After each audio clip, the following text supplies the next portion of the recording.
Именно в этот день, 79 лет назад, было объявлено строительство рубежей обороны в республике для защиты подступов именно к Казани и Уралу. Сегодня мы собрались здесь обсудить вопросы по изучению, сохранению исторической памяти.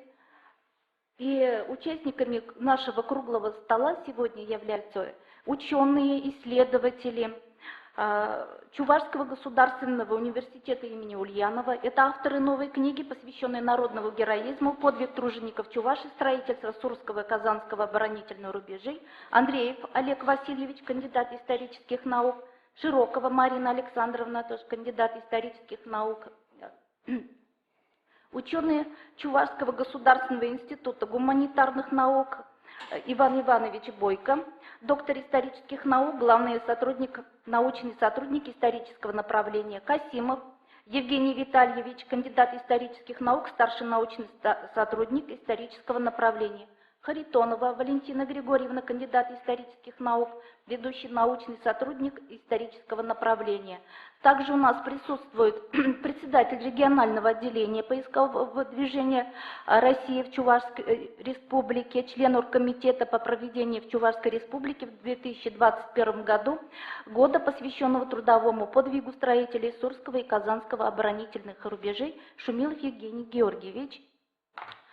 У нас режиссер государственной киностудии «Чувашкино» Еникин Алексей Николаевич, Кряжинов Алексей Михайлович, писатель и журналист, главный редактор газеты «Сурский рубеж». В режиме видеоконференции к нам подключится учитель средней общеобразовательной школы номер 3 города Шумерли Магулина Дарья Анатольевна, ученые из регионов Виктор Юрьевич Кладов, кандидат исторических наук, заместитель директора по научной работе, музейно-выставочный центр города Заречной Пензенской области, Кошкина Ольга Анатольевна, кандидат исторических наук, ведущий научный сотрудник Марийского НИЕЯЛИ города Ишкарала, Митин Сергей Владимирович, кандидат исторических наук, доцент Национального исследовательского Мордовского университета, город Саранск.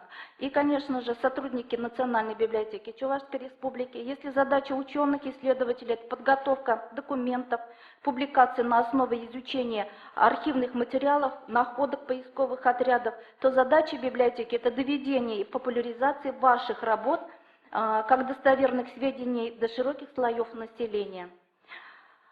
Я сейчас передаю слово Ивану Ивановичу Бойко для дальнейшего ведения нашего круглого стола. Пожалуйста, Иван Иванович. Я совсем немного вступительно. В будущем году исполняется 80 лет началу Великой Отечественной войны, и, естественно, первый год войны для нашей республики был знаменован многими событиями, в том числе, конечно, вот мобилизация большого числа людей, гражданских людей на строительство оборонительных рубежей. Вообще, это уникальный подвиг в годы войны, вот 41-43 год, поскольку строительство оборонительных рубежей велось в различных регионах и в 43 году, и на Северном Кавказе, и в районе Курской дуги. Вообще, это же все охватило всю страну, от Вологодской области и до Северного Кавказа, и даже на Баку, на бакинском направлении строились оборонительные рубежи. Всего примерно порядка 12 миллионов человек участвовало, около 10 тысяч километров. Это огромная, так сказать, линия, не просто окопы, оборонительные сооружения. 10 тысяч километров – это, насколько я помню, из школьного учебника географии 1/4 часть протяженности земного шара по экватору, если таким образом мерить. Вот. И здесь в том числе и большой вклад несли вот наши земляки, Чувашия, Марийская республика, Татарстан, Мордовия, Пензенская область и так далее. В общем, все Поволжье, о чем мы и сейчас будем говорить. сожалению, не все заявленные участники у нас присутствуют, у кого-то здоровье подвело, там вот наша коллега из Татарстана не смогла присутствовать. Ольга Анатольевна, слышите, нет, большой привет вам всем. Наша коллега из Марийского университета Виктор Юрьевич тоже Кладов. Я так лично не знаком, но вот сейчас посредством видеоконференции. Ну, несмотря на то, что вот этот трудовой подвиг строительства рубежей был, не очень привлекал внимание исследователей, только вот в последние годы обострилось внимание. Но тем не менее, уже и в наших регионах, вернее, вышли очень хорошие исследования. Вот Ольга Анатольевна издала и сборник документов, и монографию. Потом Суша Ребзяновна, которая пока, вот, к сожалению, нет с нами, она приболела. Вот то же самое. У нас исследования есть по строительству рубежей и публицистические, и научные. То есть мы потихоньку вносим свой вклад, но это вовсе не означает, что уже все завершено, что все точки поставлены, неизвестные лакомые, так сказать. Вот. Все нам теперь известно. Нет, конечно. И не случайно 2021 год по решению главы нашей республики объявлен, он посвящен трудовому подвигу Сурского и Казанского оборонительных рубежей. Создан оргкомитет. Сегодня в театре проводится торжественное открытие мероприятий, посвященных этому году. С нами вместе участвует в нашем мероприятии член оргкомитета Шумилов Евгений Георгиевич, и вот ему я первому предоставляю слово. Пожалуйста, Евгений Георгиевич. Спасибо. Когда мы впервые в составе поисковых отрядов провели экспедиции по рубежам, это Сурский рубеж, пешком на лыжах и по воде на байдарке, это был 79-й, 80-й, 85-й годы, и на Сурском рубеже мы 3 года держали свой лагерь непосредственно на Красном Яру, непосредственно на окопах, исследовали, совершали походы по местам. Работали в 74-м еще году на Казанском оборонительном рубеже. Много раз пытались поднять эту тему, нам говорили, извините, это секретно, нельзя говорить про это. Я помню, как выпускали мы радиопередачу, мне пришлось принести том книги «История областной партийной организации», чтобы показать, что об этом говорить можно. Вот мы взяли вот эти 16 строк, их немножко дополнили еще словами, и вот у нас получилась передача. Сегодня я очень рад, что проявлена политическая воля руководством республики, и год будет посвящен именно трудовому подвигу строителей оборонительных рубежей. Я говорю оборонительных рубежей, не останавливаясь на том и на этом, потому что мы должны понимать это чуть-чуть шире. Мы говорим сегодня только про 2 рубежа, Сурский и Казанский рубеж или обвод. Но их было 4, в которых мы участвовали. Это Волжская линия обороны за Волгой, там тоже строительство шло. Правда, мы так до конца и не поняли, насколько мы там участвовали, население Чувашской республики. Кроме этого, мы строили Угличский оборонительный рубеж, куда было направлено 3 батальона, так они и назывались, 1, 2, 3 Чувашские батальоны. Вот это тоже трудовой подвиг, их там называют ополченцами, высоко к ним очень по-доброму относятся, добрая память. Жаль, что там в каждом батальоне человек по 10-15 умерли в силу разных обстоятельств. Они до сих пор не увековечены, и мы вот пытаемся вот эту проблему тоже решить. Где был сложнее? Вот этот вопрос нынче возник, когда искали место для установления основного памятника строительным рубежа. Сурский, он больше на слуху, потому что участвовало население и Пензенской области, и Мордовской республики. Вот, мне кажется, что все-таки было тяжелее не на Сурском рубеже, где у нас по всему берегу лес. Лес можно использовать для разведения костров. Грунт песчаный во многих местах копать легче, чем глину, например. А если мы возьмем Марпасадский, Октябрьский, бывший Урмарский, Янтикский районы, леса практически нет. Разжигать костер невозможно, дров нет, все работают на голом ветру. Вот это я хотел бы на это обратить внимание. Обдубало страшным образом.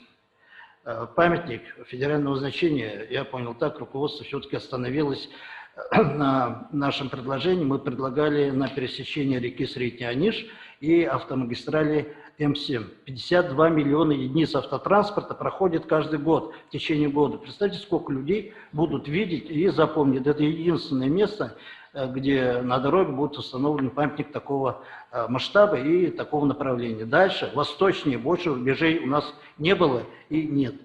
На что еще хотел обратить внимание.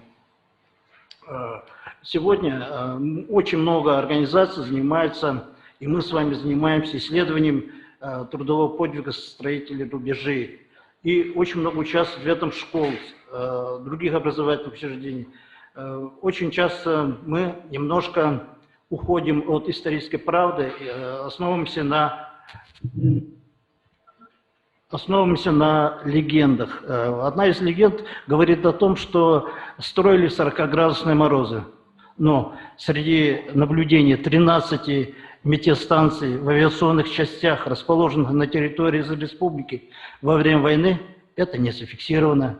Например, в ноябре месяце по Казани самая минимальная температура в ноябре месяце 12 числа всего 24 градуса. В декабре то же самое. Морозы более 30 градусов зафиксированы у нас после 21 января, когда фактически участки рубежа были сданы. Я не говорю, что не было больше морозов, может быть, они и были. Мне кажется, что мы должны именно вот документально подтвердить те легенды, которые у нас сложились в народе. Ну как может рядовой строитель рубежа сказать, что было на их участке 40 градусов? Она же что, носила эта женщина с собой градусник? Не было ведь такого. Если сейчас мы не будем подтверждать документально, то молодое поколение наших граждан перестанет нам верить. Вот что я хочу сказать. Субъективно, субъективно ощущение. Да. От голода доказалось. У нас воинские части авиационные находились в Вибресях, в Алатыре, в Шумерле, в Канарском районе, в Чебоксарском районе, в Чебоксарах. То есть практически по всей территории республики мы можем сейчас точно определить, где какая была температура. Ну не может быть, чтобы в Казани было, скажем, 10 градусов мороза, а у нас 40 градусов. Так не может быть, чтобы через буквально 60 километров была такая разница. Вот у меня все. Я думаю, что этот год, эти мероприятия должны объединить все силы ученых. Вами делается очень большая работа, кропотливая, грамотная. Она нужна нам, поисковикам, потому что мы работаем с ребятами разного возраста, разного образования, и именно объединение всех усилий позволяет прийти к тому результату, который должен, чтобы ни один участник строительства не был забыт, были их родственниками, их наследниками, было признано, что вот действительно мы память о них сохранили. Всем спасибо, всем удачи. Особенно коллегам из других регионов, жаль, что вы не смогли к нам приехать. Ну, Евгений Георгиевич, да, и еще раз спасибо вам за сообщение. Конечно, еще раз можно посочувствовать, что мы здесь только в своем кругу, но техника позволяет вот, общаться, поэтому хотя бы так, ну, неплохо уже. Ну, насчет морозов, Евгений Георгиевич, тут ведь каждый из нас садоводы, там, ну, условно садоводы, да, бываем осенью там, в саду или на улице, холодно все равно, хоть 10, хоть 15 градусов. Нет, когда все время на улице холодно. Ну, нет, то, что 40%, если не зафиксировано, то не зафиксировано, так и надо сказать. Нет, я дополню еще, Иван Иванович. Я думаю так, что нам нужно обратить внимание на то, какой одежде они работали. Как эту одежду, обувь сушили. Ведь жили-то в семьях колхозников, в деревнях. На печке кто-то спал. Валенки можно сушить только на печке, больше невозможно. А валенки не высыхали, одежда не высыхала. И они в этой мокрой, сырой, влажной, вспотевшей одежде и работали, и домой шли, и ночью укрывались этой же одеждой. Вот потом был сильный ветер, 1 метр в секунду, понижая температуру на 1 градус. Вот. Где почва промерзала, на какую глубину, это мы пока вообще не изучали. Я хочу сказать, что очень много направлений, которые мы должны исследовать и сказать, вот документальное подтверждение того подвига, это наоборот усиливает, углубляет. Конечно, Евгений Георгиевич, я еще хочу добавить, как раз хотел сказать, что вот в рамках мероприятие, которое посвящено году трудовому подвигу строителей. На наш Чувашский государственный институт гуманитарных наук возложена, задача провести конференцию научную. На июнь мы уже запланировали, информационные письма уже начали рассылать, и коллегам, в том числе и вот по Волжье, по всем регионам по Волжье, и персонально участникам вот нашего круглого стола мы еще разошлем уже на ваши почты электронные. И у меня просьба еще, если вот кто-то из тех, кто к нам присоединился в режиме видеоконференции, давайте, пожалуйста, свои предложения. Там мы планируем 4 секции. Вы получите, я так очень коротенько скажу, что, во-первых, это организационная работа властных структур, потом непосредственно строительство оборонительных сооружений, затем трудовой подвиг тех людей, которые работали вот в наших тыловых регионах по Волжье, ну, в основном 41-42 год, начальный период войны. И, конечно, еще одна, вот 4-я секция, это сохранение исторической памяти. Вот, музей, библиотеки, краеведение, вот, Евгений Георгиевич, вот уже слышали, очень наш, ну, нельзя сказать, что главный поиски, но, по крайней мере, первый, который очень широко, привлекая вот, молодых людей, начал изучать вот, подвиги наших земляков в годы войны. Вот он уже сейчас сказал, в том числе и строительство оборонительных рубежей с 70-х годов. Тогда действительно, мы почему и мало писали, вот Ольга Анатольевна знает хорошо, что документы совершенно секретно, все, которые принимались по этим решениям. Вот сборник документов, Евгений Витальевич Касимов среди нас сидит, вместе с коллегами издали сборник документов, в том числе большой раздел, посвященный военно-оборонительному строительству. И когда смотришь эту книгу, то видишь все документы под грифом. Поэтому заниматься этими вещами вот в 70-е, начало 80-х годов было просто тяжело. Без источников историк, что он может сделать? В силу того, что у нас коллеги некоторые вот уходят в театр на открытие мероприятий, посвященных году, посвященных трудовому подвигу строителей Сурского и Казанского оборонительных рубежей, вот Олег Васильевич, Андреев Олег Васильевич, автор и соавтор только что вышедшей книги, и вообще человек, который очень много занимается событиями, связанными с Великой Отечественной войной. Пожалуйста, Олег Васильевич. Кнопочку нажмите, пожалуйста.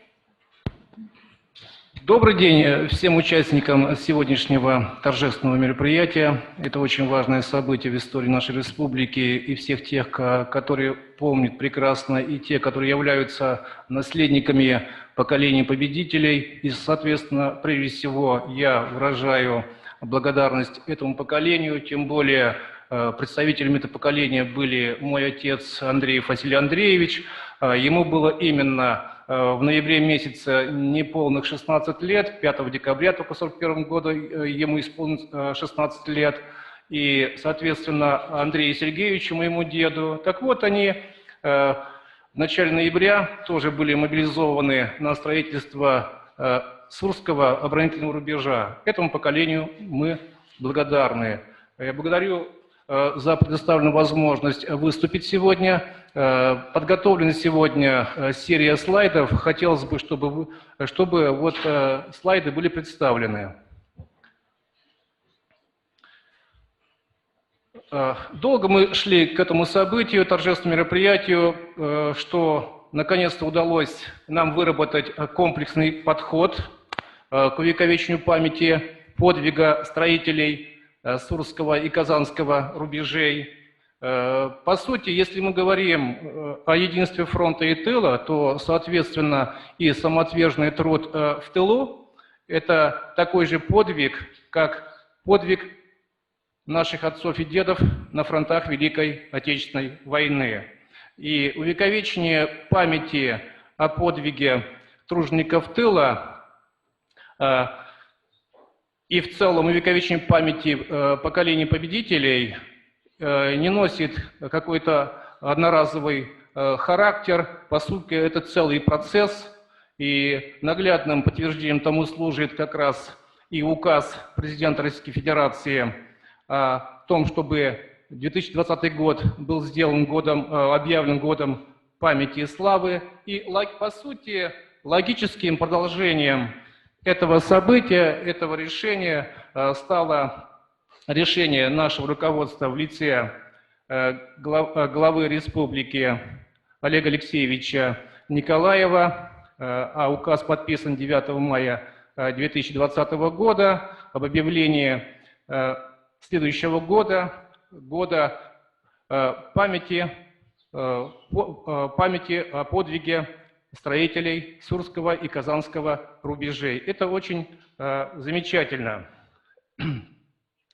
Так вот, коль разговаривал о том, что выработан комплексный подход к увековечению памяти, то хотелось бы выделить основные направления, для которых характерна целая совокупность форм увековечения. Так вот, в перечне направлений прежде всего стоит это организационно-координирующая роль нашего руководства и правовое обеспечение всего этого процесса. Это целый комплекс мероприятий. Во-вторых, увековечение памяти о подвиге строителей посредством строительства разнообразных мемориальных объектов. В-третьих, это разнообразные формы деятельности наших социальных институтов памяти. Это прежде всего наши архивы, как Государственный исторический архив и Государственный архив современной истории. Также важным направлением и проявлением этой комплексности является научно-исследовательская деятельность как коллектива и нашего Государственного университета имени Ильи Николаевича Ульянова, но прежде всего, разумеется, ученых Государственного института гуманитарных наук Чувашской Республики. И большой вклад, соответственно, вносят и здесь энтузиасты, истинные патриоты, краеведы. В-пятых, это активное участие журналистов, средств массовой информации не только в сборе информации и популяризации этого комплекса мероприятий, также и в лице товарища Евгения Георгиевича хочу выразить благодарность, что действительно наши поисковики уже с 1970-х годов эту работу проводят, а по сути у истоков поискового движения и в Чувашии стояли сами фронтовики. Я помню и по дяде своему Сергея Андреевича Андреева, который переписывался жителями станции Золотаревка, где он пребывал в плену, где, соответственно, наш герой, один из героев Советского Союза освобождал Золотаревку, и, соответственно, он представлял сведения местному населению при организации комнаты боевой славы.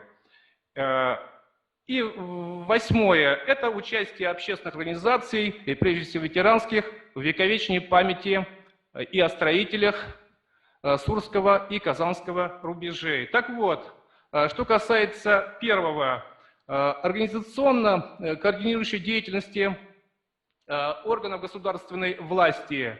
Разумеется, здесь личный пример имеет принципиальное значение, поскольку обеспечивается всемирная помощь, проявляется инициатива и содействие, и даже прямое участие главы нашей республики Олега Алексеевича Николаева. И в этом плане вот целая серия этих мероприятий как раз инициирована была именно им. Например, подписание указа об объявлении 2021 года в республике года трудового подвига строителей Сурского и Казанского рубежей. О значимости этого события было сказано о нем им еще 26 февраля 2020 года в ходе визита в Государственный архив современной истории, где как раз он принял участие в акции «Народная память. Сохраним победу». Важно помнить об ушедших и заботиться о живых, сохраняя с ними живую связь.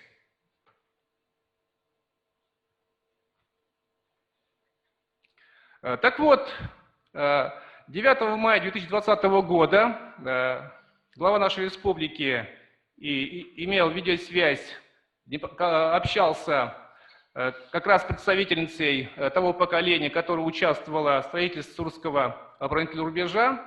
Это жительница Красночитайского района Елена Васильевна Захарова. Руководством нашей республики также делается очень много для того, чтобы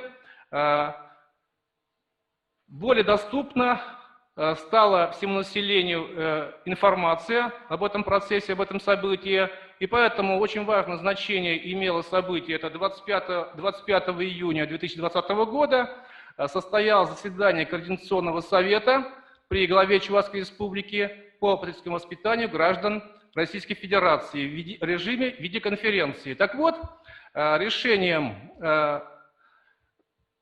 участников этого важного форума пунктом 5.2 было принято решение поручить Чувашскому государственному университету подготовить интерактивную карту, поскольку интерактивная карта, увековечивающая память защитников Отечества у нас есть, то, соответственно, это будет очень серьезным вкладом нашего коллектива. И принципиально важное значение также имеет создание организационной группы под руководством заместителя председателя Кабинета министров Чувашской республики Аллы Салаевой. Эта работа проводится и выработан целый комплекс мероприятий, поскольку утвержден соответствующий план мероприятий. Второе.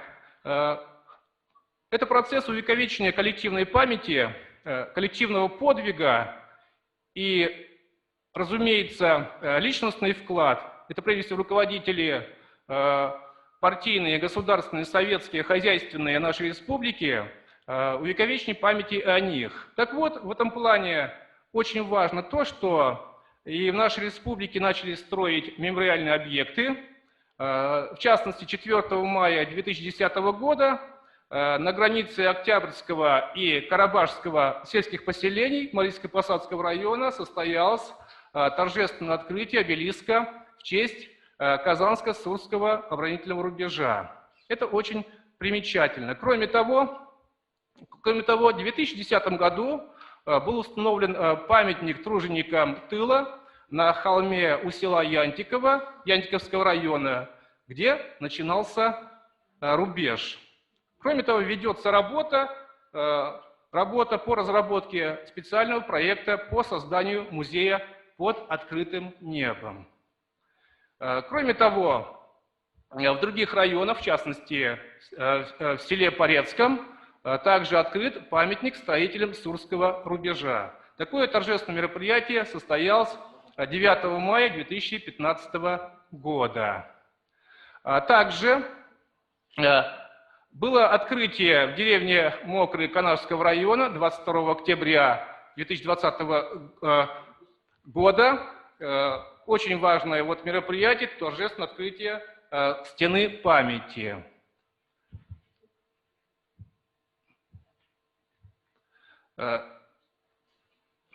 Далее. Третье направление – увековечение памяти о коллективном подвиге и вкладе организаторов и руководителей стройки на территории Чувашии. Это тоже важно, чрезвычайно важно, поскольку сам глава республики инициировал целую серию мероприятий, в частности, начиная с 14 июня этого года. Это целая серия мероприятий. В частности, был заложен камень в городе Чебоксары для открытия, для сооружения мемориального комплекса, целого мемориала. Этот мемориал будет открыт на территории мемориального комплекса «Победа». Кроме того, был объявлен конкурс на создание медали в честь 80-летия подвига строителей Сурского рубежа. Но следует при этом отметить, что увековечение памяти руководителей строительства, увы, к сожалению, проявляется очень скромно и заслуживает большего наши руководители, в частности, это глава нашего Совнаркома, это Сомов, и первый секретарь обкома партии Чарыков, и также Федулов Иван Алексеевич, начальник инженер-технического обеспечения. В-третьих, разнообразные формы деятельности наших архивов. Именно в архивах наши концентрированы основные фонды, в частности, Чувашском историческом государственном архиве Чувашской Республики, в фонде 203 содержатся бывшие секретные материалы, нынче рассекреченные Советом народных комиссаров.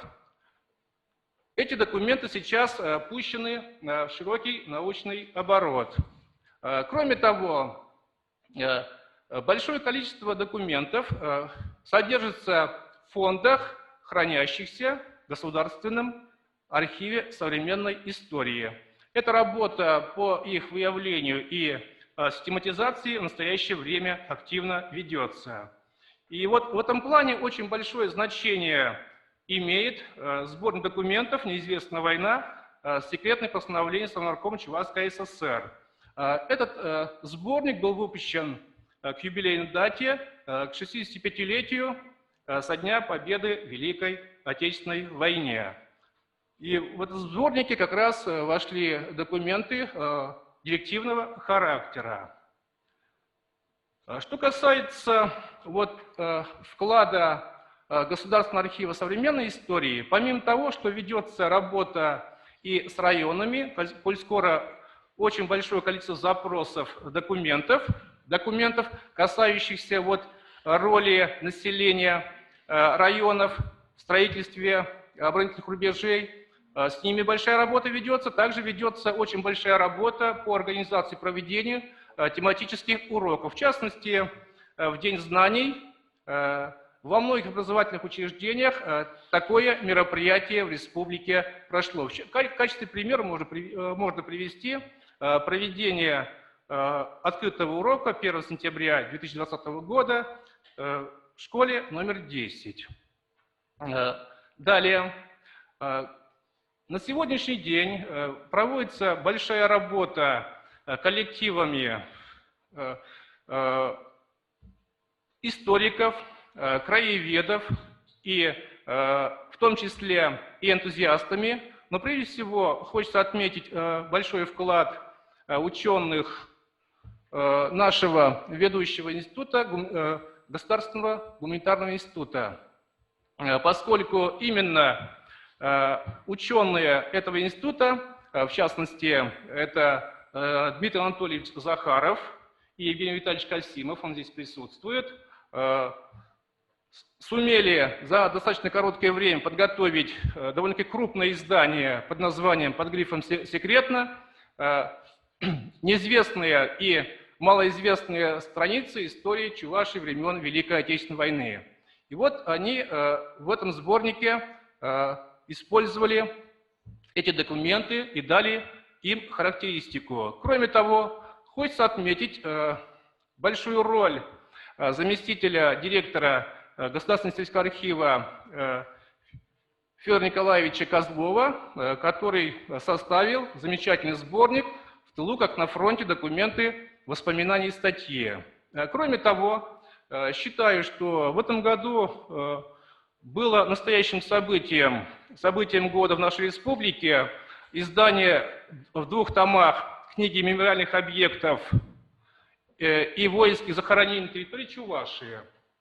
Это действительно уникальное издание.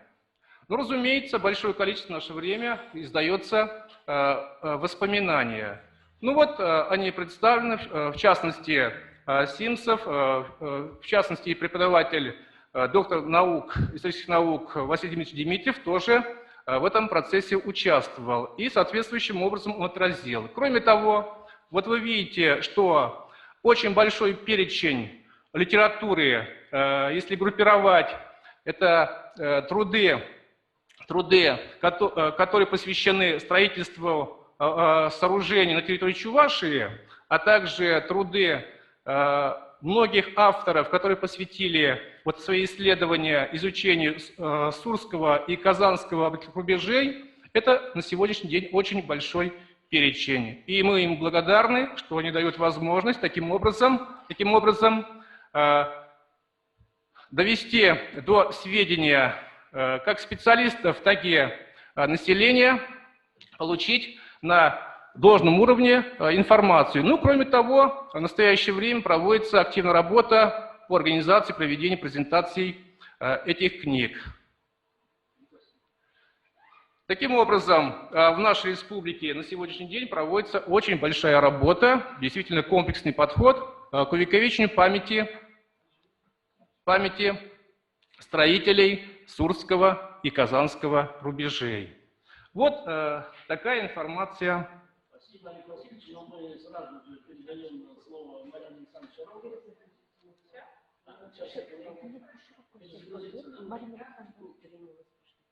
Коллеги, Марина Александровна Широкая, она продолжит выступление, то, что сделал Олег Васильевич.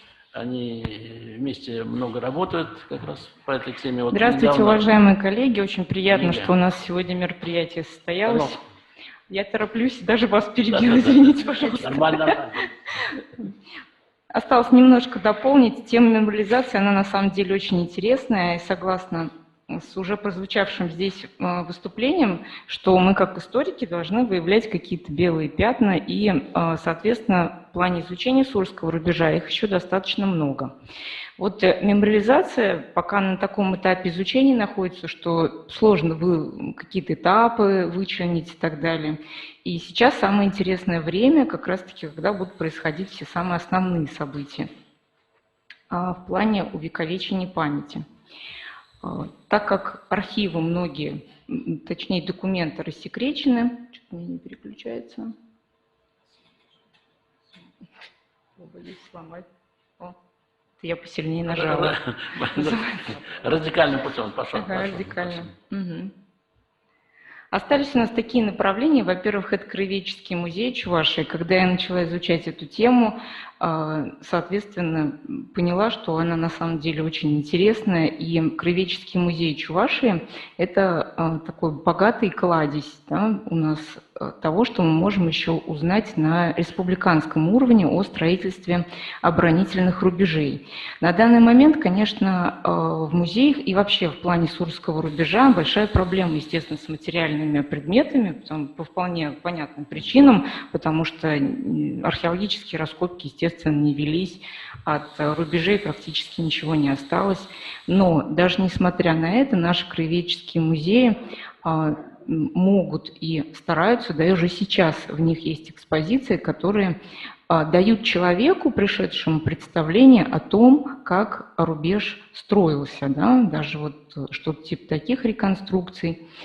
Ну и на данный момент, наверное, Шумерлинский музей у нас, так, извините, слайда нет, содержит наиболее такую богатую экспозицию в плане восстановления, да, Сурского рубежа. Там есть предметы, найденные во время военно-исторической реконструкции, когда ребята восстанавливали окопы и копали их, они нашли интересные предметы, например, там остаток лопаты, кусок проволоки, к примеру, и так далее.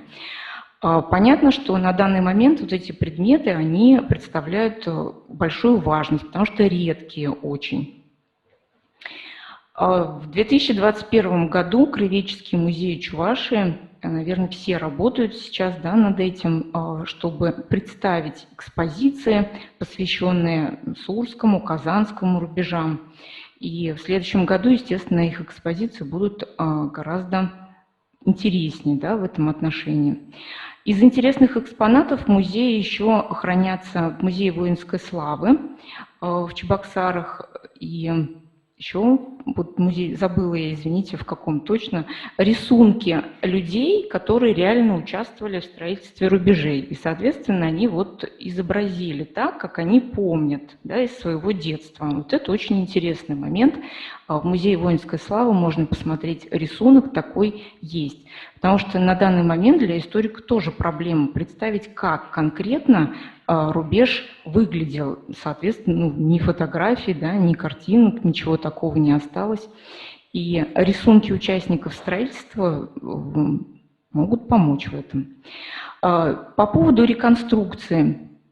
По поводу реконструкции, конечно, лучше всего рассказали бы реконструкторы, да, а не мы с Олегом Васильевичем. Но реконструкция участков Сурского рубежа на данный момент активно ведется у нас в двух, да, местах. Это город Шумерля и поселок Зеленый, город Алатырь. Там, где проект создания музеев под открытым небом. Ну вот Шумерлинский участок сегодня самый такой разработанный, самый интересный. Можно сказать, что музей под открытым небом там есть уже сейчас. И вот эта деятельность шумерлинцев, она на самом деле восхищает, потому что в основном все, что там происходит, создается благодаря деятельности энтузиастов, школьников, местных предпринимателей и так далее. Люди, которые это делают, практически никакого финансирования, ну вот, по крайней мере, до этого момента не получали. И их энтузиазм, он на самом деле просто заслуживает нашего уважения. В плане реконструкции окопы сделаны, землянка и ДОТ. То есть в этом музее под открытым небом уже проводились реконструкции со школьниками. Очень интересно. Да, вот. Это город Алатырь, поселок Зеленый, да, тоже участок реконструкции Сурского рубежа. Вот хочется надеяться, что на протяжении этого следующего года Сурский рубеж и другие, да, рубежи на территории нашей республики, они будут реконструироваться, восстанавливаться, и все жители республики смогут посмотреть на них. Конечно, в основном это подрастающее поколение. Следующий момент, который можно отметить, это разработка экскурсий туристических маршрутов. Очень интересное направление мемориализации. Оно такое на стыке истории и географии. Этим занимается наше республиканское отделение, да, Русского географического общества. Филиал его находится у нас в университете. Инна Витальевна Никанорова возглавляет его. Очень активно участвует Марина Николаевна Петрова. Краснова, Марина Петровна, извините, забыла уже. Это работа со школьниками, прежде всего. Это не научно-исследовательское какое-то направление, это именно работа со школьниками. С географической точки зрения они проводят различные исследования, но нам, как историкам, интересно, что они строят маршруты, описывают то, что они нашли непосредственно, да, и, конечно, это тоже можно использовать в исторической работе. Еще такое очень важное направление мемориализации. Все-таки, когда мы занимаемся изучением исторического явления, мы историки, да, пишем книги и так далее, это не всегда доходит до большей части населения, потому что, ну, не все жители Чувашской республики будут обязательно читать книги, да, которые мы издаем, это понятно. Когда память о каком-то событии интегрируется в городское пространство, это гораздо важнее. Когда мы видим улицы, названные именами героев, да, какие-то стелы, то, конечно, это более эффективно действует на граждан. И вот здесь, на Красной площади, мне понравилось тоже очень, да, я не знаю, как это правильно назвать, это скамья с интегрированным в нее информационным стендом, да, посвященным Сурскому рубежу. Люди, гуляющие на Красной площади, могут просто вот посидеть, да, и почитать. На мой взгляд, очень эффективно в плане сохранения памяти о рубежах. И в будущем, конечно, может быть, на территории республики вот эта тема сохранения в именах улиц, мемориальных табличках и так далее, она будет продолжена. Ну и в качестве вывода, да, что можно сказать? На данный момент процесс мемориализации у нас входит в новый этап. Конечно, люди, которые будут жить после нас, они будут знать, да, об этом гораздо больше. Это изучение активно документов, изучение активно воспоминаний. Вот на протяжении 2020-2021 года у нас появится гораздо больше воспоминаний участников строительства, потому что активно идет сбор по школам, по ученикам и так далее. И вот эти воспоминания, они тоже как отдельный объект исследования, очень интересный, потому что они отличаются, Евгений Георгиевич уже говорил в плане морозов, да, там минус 40, минус 50 или какие там морозы были. Воспоминания отличаются мужские и женские, к примеру, да. Воспоминания отличаются детские и людей, которые на тот момент были совсем подростками, детьми, и взрослых людей. Отличаются воспоминания людей образованных и необразованных. И, соответственно, картина строительства представляется разная. Это тоже очень интересный такой объект изучения. Большое спасибо за внимание. У меня все. Спасибо, Марина Александровна. Да, мы не договорились. Вот если вдруг у кого-то какие-то вопросы возникают, да, два вопроса максимум, да, обсуждение потом, чтобы не затягивать. По одному вопросу, если можно. Коллеги, там в силу... У нас как с техникой нормально, да? Да, все. Можно подключать. В силу особенностей нашей работы и в силу того, что надо иногда перезагружать, и платформа иногда, в общем, не всегда работает. Давайте, да и не только из-за техники, а просто потому что надо уважать и любить своих коллег, которые сейчас находятся за пределами Чувашии. И, Сергей Владимирович, вы нас слышите? Я обращаюсь к Митину Сергею Владимировичу, доценту Мордовского государственного университета.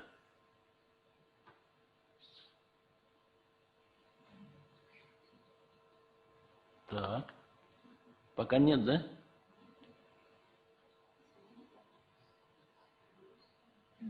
Так, хорошо. Ольга Анатольевна. Да, я слышу. Меня слышно, да, хорошо? Слышно, Ольга Анатольевна, хорошо, очень хорошо слышно. Сейчас, секунду, Да. Ольга Анатольевна, тут у Сергея Владимировича там с техникой была проблема, там надо было ему, чтобы не отключили его. Но пока вот он не откликается. Сергей Владимирович, еще раз.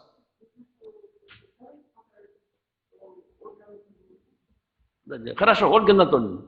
Да.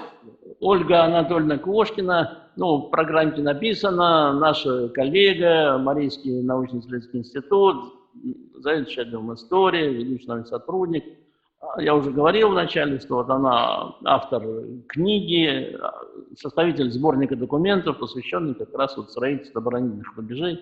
То есть настоящий специалист в этом вопросе. Ольга Анатольевна, пожалуйста. Спасибо большое. Я вот с такими конференциями уже сталкивалась, но пока тоже не очень умею, но я попытаюсь вам презентацию сейчас тоже включить. Так, это здесь не получается. Почему-то пишет, что отключена презентация участников. Тогда без презентации просто буду говорить, значит, об основных моментах, на примере Марийской ССР, потому что много моментов совпадающих в истории строительства рубежей и в нашей республике, и у наших соседей.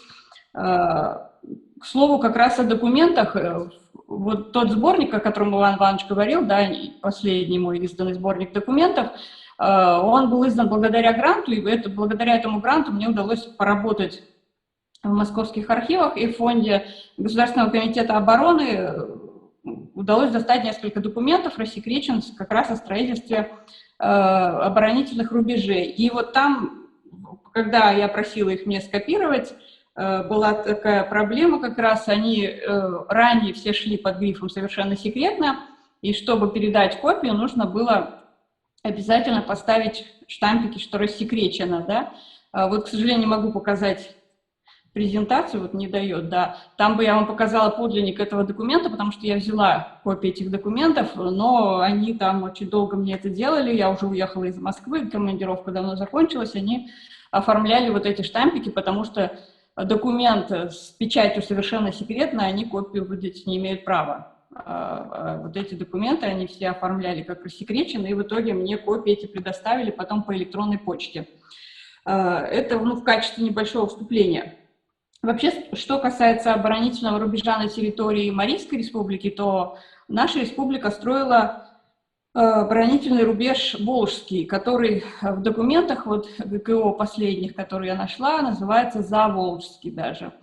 Строительство это подчинялось 11-му армейскому управлению Наркомата обороны Советского Союза, которое было расположено в Казани, штаб этого управления находился в Казани.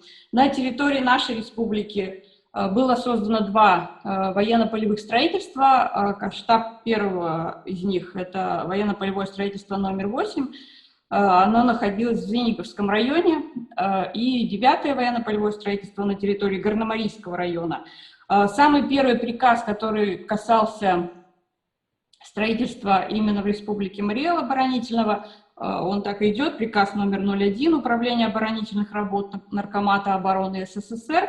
Он был издан 30 октября 1941 года, по которому этим приказом были назначены начальники строительства. В Звениговском районе это был секретарь по лесной промышленности Петр Васильевич Шейн, а начальником Горномарийского военно-полевого строительства был заместитель председателя Совета народных комиссаров республики Григорий Иванович Кондратьев. Длина оборонительного рубежа была достаточно небольшой на территории республики, это 100 километров по берегу Волги, причем не так давно я нашла документ в фонде обкома, где первый секретарь обкома пишет документ Иосифу Виссарионовичу Сталину, где просит сократить рубеж. Видимо, изначально был какой-то документ, который я не нашла. 150 километров установлено было для Марийской республики, а согласно вот этому документу Сталина просят сократить рубеж. Ответ, естественно, тоже не нашла. Это все достаточно вот случайные находки, тоже сразу уж тут раз оговорилась. Скажу, что документы по оборонительному рубежу, например, что касается нашего региона, я нахожу в самых разных фондах, иногда абсолютно случайно просто. В фонде обкома, в фонде Совета народных комиссаров, где-то там что-то еще случайно наткнулась. Поэтому ответа Сталина я тоже не нашла, но в итоге по документам идет, что оборонительный рубеж на территории республики был 100 километров. Срок выполнения работы изначально был установлен в 30 суток, это тот же приказ первый, да, по оборонительному строительству в Марийской. Ну, особенность, конечно, это то, что для нашего региона, ну, я думаю, что и для большинства других, это первое массовое строительство, когда привлечено такое количество рабочей силы. Были изданы инструктивные указания, которые я тоже когда-то публиковала в Марийском археографическом вестнике, в том числе достаточно подробно. Шифры, как передавали штабу вот этих военно-полевых строительств в управление оборонительных работ, сведения о рабочей силе, о выполненных работах, все это шифровалось, были цифровые коды определенные. Что касается количества участников именно на территории региона, в общем, по разным сведениям, вот я подсчитала по разным документам, примерно 40 тысяч человек участвовало на территории вот этих обоих военно-полевых строительств на территории республики. Ну, соответственно, я думаю, как и в других регионах, каждое военно-полевое строительство, оно делилось на участки и так далее, соответственно, уже на строительные участки, потом прорабские участки, потом группы. Группы эти соответствовали сельсоветам, насколько я тоже по документам установила. Возглавлялись они тоже, соответственно, каждый должностным каким-то лицом, инженер, прораб, десятник, бригадир и так далее. Все права тоже прописывались и обязанности прописывались в специальных положениях и инструкциях. Ну, даже нашла я инструкцию по технике безопасности, которую тоже когда-то опубликовала, и нашла документ, что были, конечно, проверяющие на этих строительствах, техника безопасности никакая не соблюдалась. Ну, в качестве примера, вот даже прочитаю, установлен целый ряд дефектов и нарушений. Например, при рытье рвов, эскарпов работа часто проводилась под козырьками мерзлой земли. Подвозимый материал складывали на краях, что могло повлечь за собой обвалы. Разгрузка материалов с подвод производилась неосторожно, материал сбрасывался под уклон, когда внизу работали люди. При рубке сооружений и сборке стен не использовались даже самые примитивные приспособления, то есть это настилы, какие-то лаги и так далее. Площадки обычно были всегда завалены лесом, инструментами и тому подобное. Все это, как в итоге приходит к выводу комиссии, могло приводить к травмам. И единственный документ, наверное, засекреченный, я думаю, еще есть, но единственный документ случайно наткнулась тоже в архиве, свидетельствующий об обвале на строительстве со смертельным исходом. Это документ спецсообщения НКВД Марийской ССР 29 ноября 1941 года о происшествии на спецстроительстве в Горномарийском районе.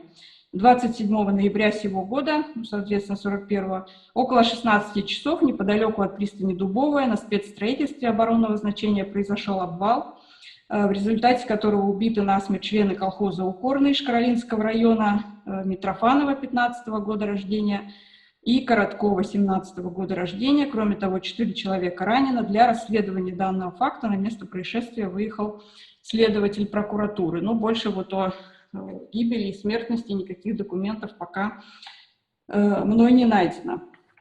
Далее, что касается, кстати, вот морозов, о которых тоже речь зашла, документальных подтверждений пока тоже, хотя встречаются сводки погодные, но вот именно на этот период я пока не нашла. Это в основном идет из воспоминаний. Здесь, наверное, можно предположить, что люди преувеличивали, но они постоянно работали на улице. Потом у нас все-таки в наших регионах большая влажность, соответственно, холод ощущается сильнее. Если при этом еще ветер, это еще холоднее. Судя по документам, теплой одежды у них было достаточно мало, так как прибыли они в октябре. Строительство, исходя из того, что по документу там должно было закончиться, соответственно, через месяц, а закончилось оно в конце января только, да, уже 1942 года. Ну и, чтобы не затягивать уже свое выступление, еще немножко скажу о дезертирстве. Документы о дезертирстве тоже есть. И вот тоже несколько цифр приведу.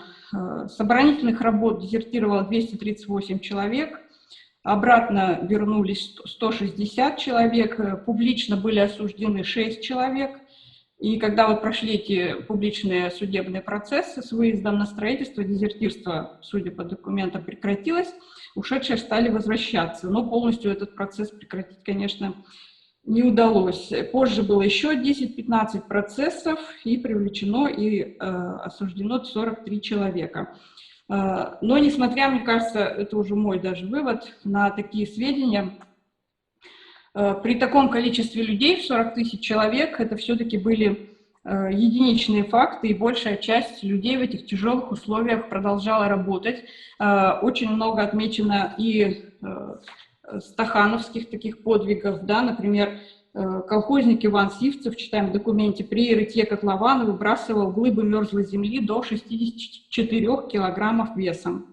Высокую производительность показывали колхозники Куженерского района, например, бригада колхоза «Венера», бригадир Домородский 12 декабря выработала в среднем на человека 6,8 кубических метров при норме 3,12 кубических метров, то есть на 218%.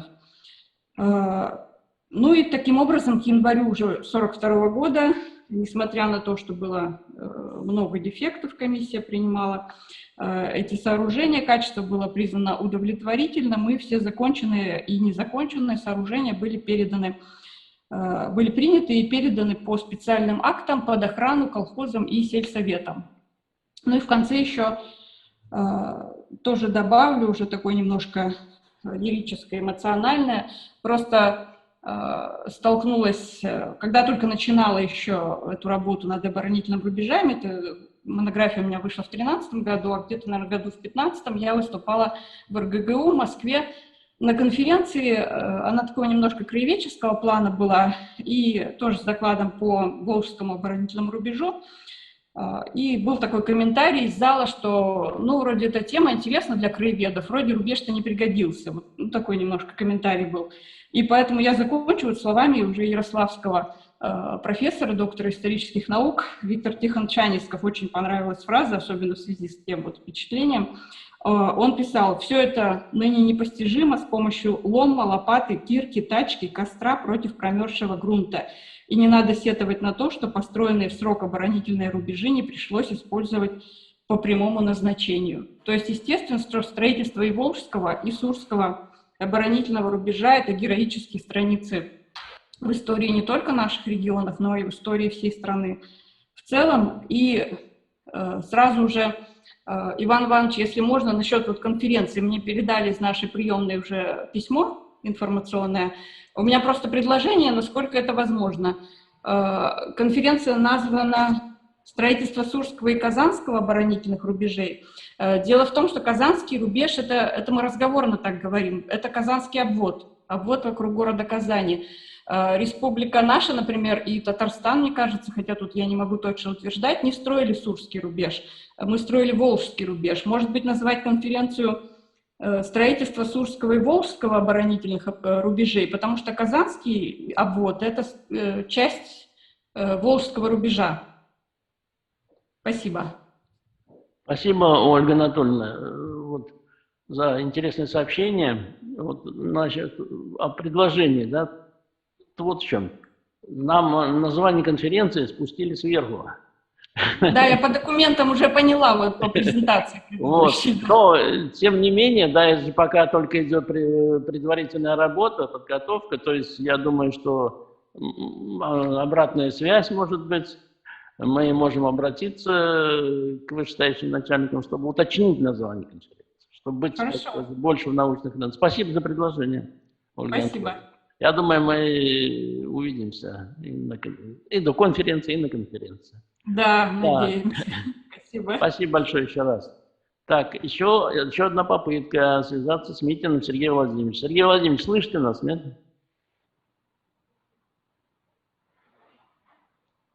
Нет, да? Тишина. Так, хорошо. Кладов Виктор Юрьевич. Здравствуйте, уважаемые коллеги. Слышно ли меня? Хорошо? Вас, Виктор Юрьевич, хорошо слышно. Вот известный тоже исследователь как раз той проблемы, о которой мы сегодня говорим, и у него есть тоже своя точка зрения на название рубежа, который строился в рамках Пензенской области. Пожалуйста, Виктор Юрьевич. Спасибо большое, уважаемые коллеги, и за приглашение присоединиться к действительно статусному мероприятию, потому что фамилии тех, кто уже выступил, и тех, кто еще будет выступать, они мне лично хорошо знакомы. И, конечно, я был бы рад увидеть их воочию, в том случае, если конференция, о которой здесь говорили, она все же состоится. Я бы со своей стороны хотел, пользуясь тем, что все мы здесь специалисты в своей области, и учитывая то, что время выступления довольно ограничено, я только широкими мазками познакомлю вас с некоторыми аспектами оборонного строительства, которое производилось на территории Пензенской области в 1941-1942 году. Здесь говорили многие выступающие о том, что действительно тема возведения тыловых оборонительных рубежей, она не получила должного освещения. Я, честно говоря, сам был удивлен этим. Не могу сказать, что долго занимаюсь этим вопросом, где-то, может быть, 5-6 лет, но понятно было сразу, что, к сожалению, это, наверное, вот беда всего краеведения, да, его как-то всегда считают подчиненным по отношению к федеральной истории. Мы с большим удовольствием изучаем то, что происходило на фронте, в прифронтовых территориях, но вот как-то повседневная жизнь тыла, и если говорить о Пензенской области, это же не только возведение оборонительных рубежей, это в том числе и аэродромное строительство, и строительство дорог федерального значения, той же трассы М5, которая именно в годы Великой Отечественной войны ее Пензенский участок сооружался, и деятельность запасных или учебных воинских частей, которые готовили ускоренным образом пополнение для фронта. Вот эти все аспекты, они, к сожалению, до сих пор должного освещения не получили. И оборонное строительство, к сожалению, по-прежнему является одним из них. Но, тем не менее, я рад, что вот конференции, подобные вашим, происходят, публикуются сборники документов. В следующем году выйдет новый сборник документов мой, посвященный пензенскому строительству. И я бы даже замахнулся, может быть, на следующее предложение. Не знаю, поддержит его коллеги или не поддержит. Вот мы сейчас рассуждали о терминологии, Волжский это рубеж, там, допустим, да, соотносить Казанский обоз с ним или не соотносить, но вот был большой Волжский рубеж, и, может быть, нам в будущем издать коллективную монографию, посвященную строительству оборонительных сооружений на территории Поволжья. И туда уже действительно можно было включить специалистов из тех регионов, которые здесь представлены, и тех, которые даже не участвуют в этой конференции. Мне кажется, это было бы, ну, если не финальной точкой в наших исследованиях, то таким хорошим, значимым шагом. Однако, прошу прощения, я увлекся этим вступительным словом, взволнован предыдущими докладчиками. Я, с вашего разрешения, покажу небольшую презентацию.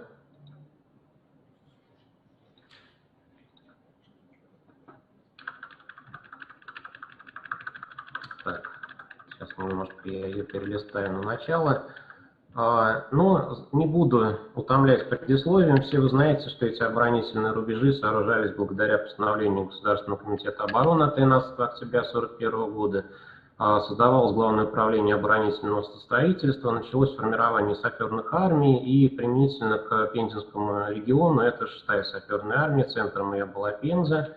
Хотя, если говорить о Пензе, здесь четко следует разделять, наверное, два строительства. Первое – это вот та трасса государственного значения, которая проходила по восточному берегу реки Суры, и ее сооружение началось после того, как Пензенский городской комитет партии принял соответствующее решение 22 октября 1941 года.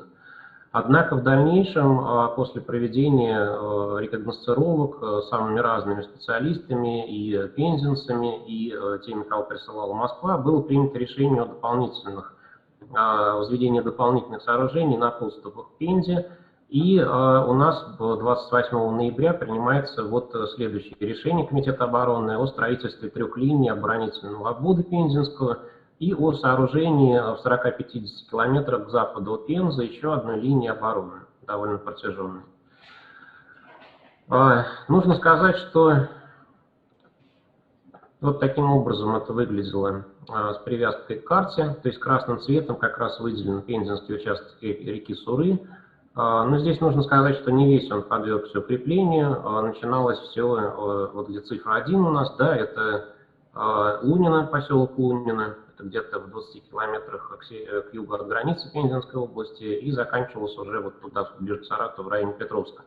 Я просто хотел бы обратить внимание ваше на то, что вот эта Приволжская линия, Волжская линия, там Сурский этот рубеж, он не являлся сплошной какой-то линией обороны, как условная линия Мажино там или что-то, да. Это были скорее отдельные участки обороны, которые отдавались, сооружение которых отдавалось на откуп городским комитетом обороны, в данном случае Пензенскому. И все завязано было, в принципе, на их решении.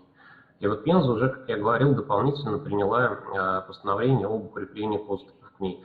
Здесь роль сыграло то, что мы, к сожалению, не очень выгодно расположены географически. Вот вся местность к западу от Пензы – это практически сплошная равнина. Там нет каких-то крупных географических препятствий, оврагов, там рек и так далее. И поэтому вот все рекогносцировки показали, что для немецких танков все это очень легко проходимо. Но и отдельно укреплялась сама Пенза, потому что, как и все приволжские города, это что такое? Это высокий холм, на котором когда-то появлялась крепость, гора, да, и низина, посад. И вот, собственно, понятно было, что как только немец захватывает эту гору, то прямой наводкой расстреливает все те линии обороны, которые сооружались под ней.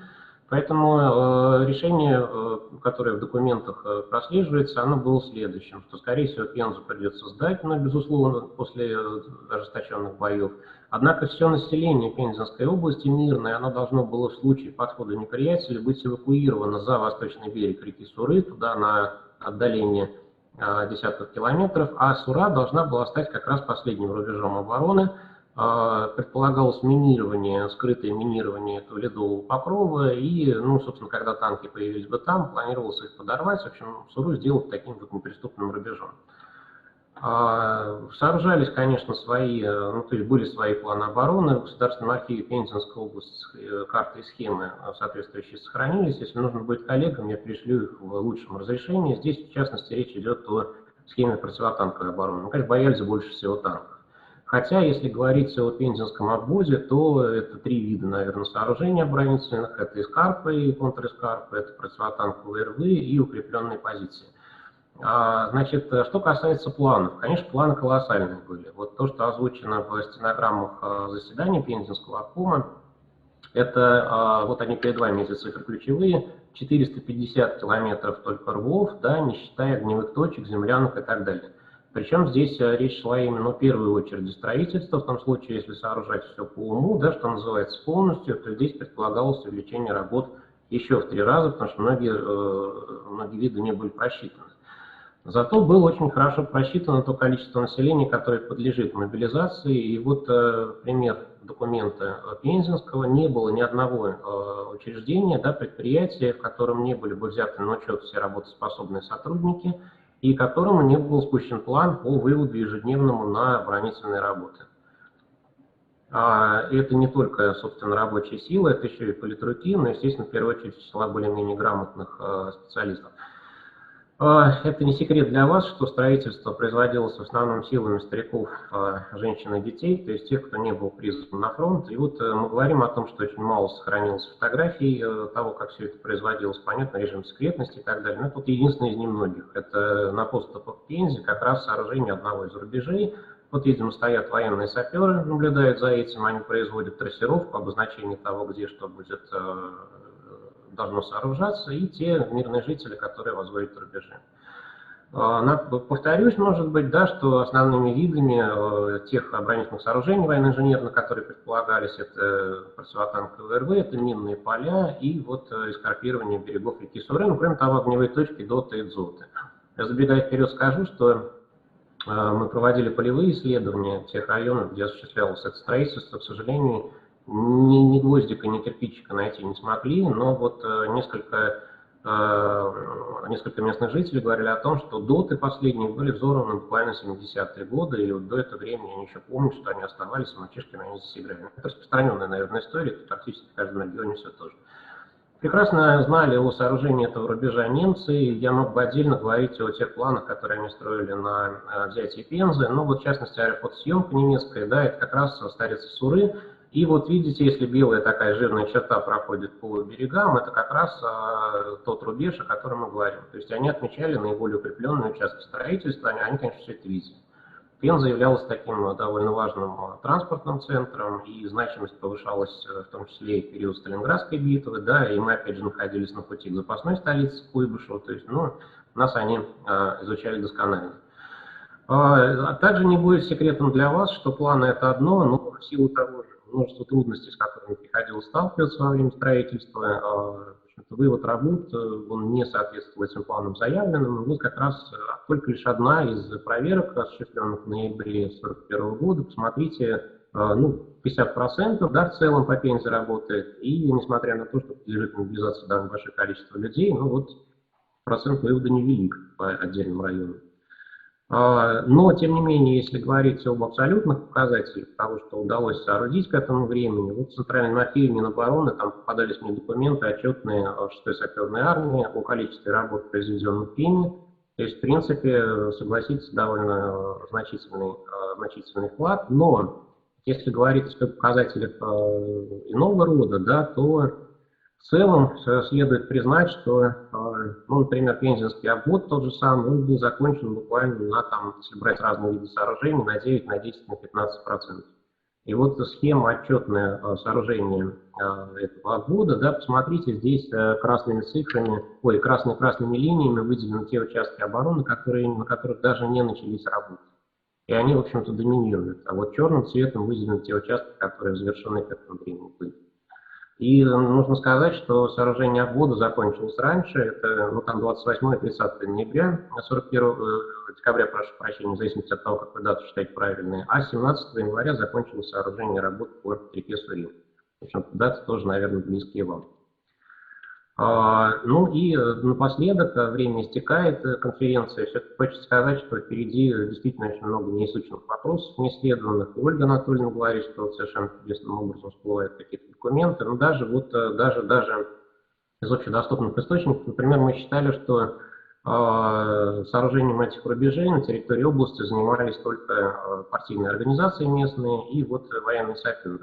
Однако недавно нашли документ, подписанный командующим 10-й резервной армией, который формировалась в том числе на территории Пензенской области и соседних областей, Саратовской, например.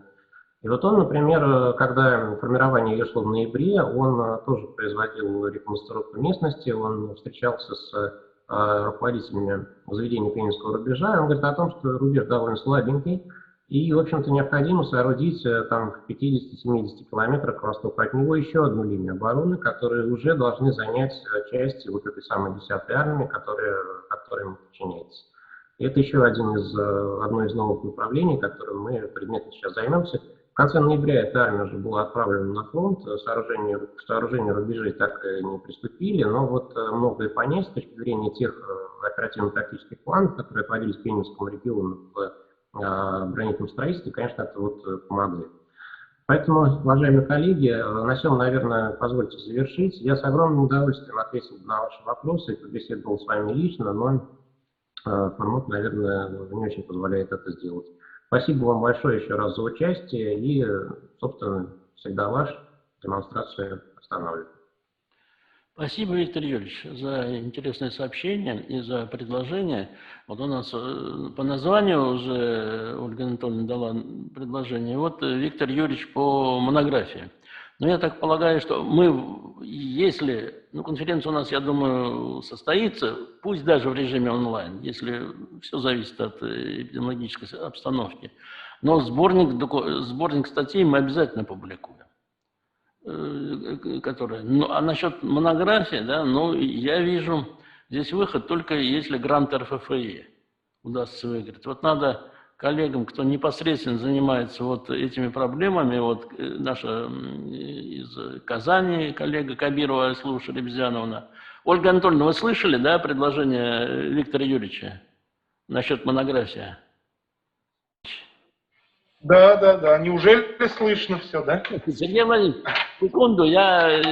У нас сейчас выступал Виктор Юрьевич Кладов, да, у него предложение было. Ольга Анатольевна, вы слышали предложение Виктора Юрьевича? Да. Насчет монографии. Я говорю, единственный выход – это на грант подать РФФИ. Можно попробовать, но я не знаю, у нас в республике региональных вот грантов больше нет. Надо тогда... Нет, надо общий, на большой грант. Да, если на общий. Слушай, Ребзяновна, вы, вот специалисты Евгений Витальевич от Чувашии, вот так вот Виктор Юрьевич от Пензы, вот несколько, там же надо иметь в виду, что максимальное число участников 10. Вот, по гранту РФФИ. И поэтому с учетом этого и с учетом регионального, так сказать, участия в строительстве этих рубежей. В общем, это предложение надо обдумать, и потом спишемся и поговорим более детально. Сергей Владимирович, наконец-то, так сказать, вот мы вас видим и слышим. Но, Сергей Владимирович, там регламент видели, да? Обратили внимание на регламент? Регламент? Здесь... Нашей связи, кажется, хватит на этот регламент. Сама определяет, да? Все, пожалуйста. Да, я там... Саранского... Наверное, постараюсь пропить. Хорошо, пожалуйста. С чего начать? Ага. Если будет притормаживать, пожалуйста, сообщайте об этом. Хорошо. Вот. Пока нормально все. Ага.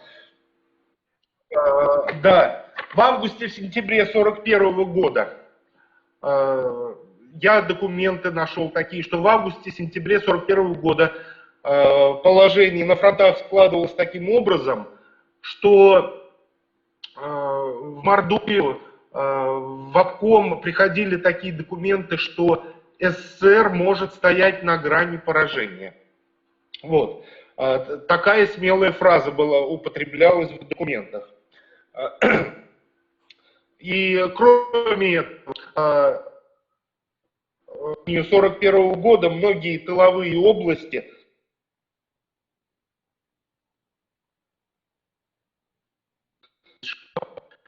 в соседнюю Пензенскую область уже вторгался враг.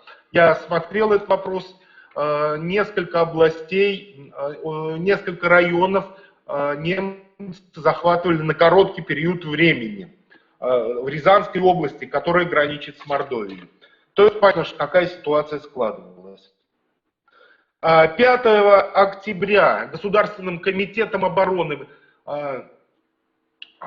значит, был принят план о создании оборонительного рубежа в составе 9 резервных армий. И эта линия проходила как раз в районе нашего Саранска. Но для удобства была выбрана другая территория, а именно правый берег. Ага. Ну, насколько хватит. В отличие от Чувашии, планировалось привлечь всего 67 тысяч человек из Мордовии. Реальную цифру я до сих пор назвать не могу, по документам я это не установил. Если в Чувашии 170 тысяч человек участвовало, у нас планировалось 67 тысяч человек.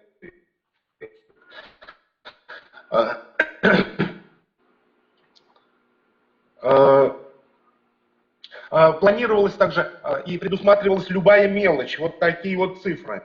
Для обслуживания выделялось 22 врача, 63 человека младшего медперсонала, 20 землеустроителей, 44 дорожных работника. Распределялись даже по людям, по спискам распределялись рабочие инструменты, интересно. Вот. На 10 человек 8 железных лопат, 3 лома, 3 топора, 2 колуна. 1 поперечная пила и другой необходимый инструмент. То есть предусматривалось практически все. Итак, с 25 ноября начинается строительство Сурского укрепления, или как называли, начинает функционировать спецстроительство, зачастую называют.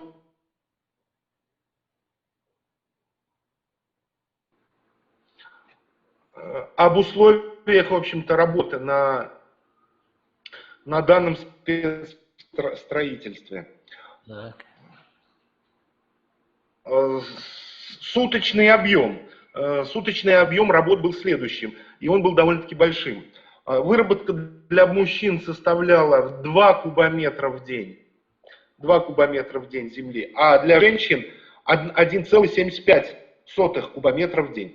И такие стиловые затраты, в общем-то, не могло восполнить то скудное котловое довольствие, которое было организовано по минимуму военной поры.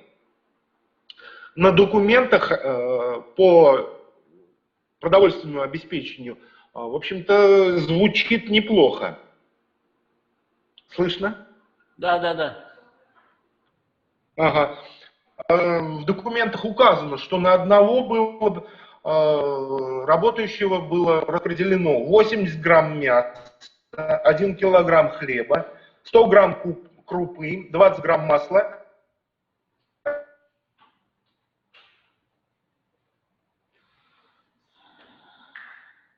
1 килограмм. Мы знаем, что из килограмма зерна хлеба получается, муки получается в 2 раза меньше. Вот. Что еще можно сказать? Ну, продукты, конечно же, доставлялись на место строительства с запозданием. От этого, в общем-то, происходило отставание, происходило дезертирство, с которым боролись, но следует сказать, что боролись не столь жестко. Все мы привыкли сейчас слышать одну критику в адрес сталинского периода нашей истории. В основном тех, кто дезертировал с места строительства, просто разыскивали и возвращали назад на место строительства. Документы свидетельствуют об этом. В общем-то, редко они подвергались уголовному преследованию. Итак,